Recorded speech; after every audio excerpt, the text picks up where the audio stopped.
Hi, it's Melanie from Wando Mt Pleasant Library here with the instructions for the Shrinkydink Take and Make that you picked up at the branch. What you should have received in your Take and Make pack are some Shrinkydink plastic, either some plain or some pictures with pictures on them, and a keyring attachment and some step-by-step instructions as well, but we'll show you in this video how to make the Shrinkydink. So this is the design that we chose to color today, and we're going to color it with some colored pencils. You can also use permanent markers, they work just as well.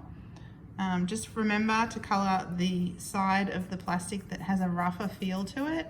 The other side is very shiny, and that's not the side that you want to color. You want to color the rougher side to the plastic.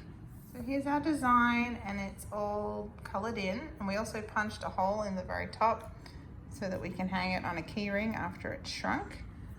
And we've just placed it next to one that we freehanded, and it's on an oven tray with some parchment paper ready to go into the oven.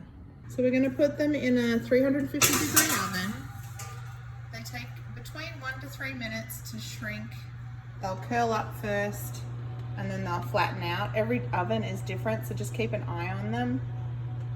Once they flatten out, leave them for about another 30 seconds, and then you can take them out of the oven.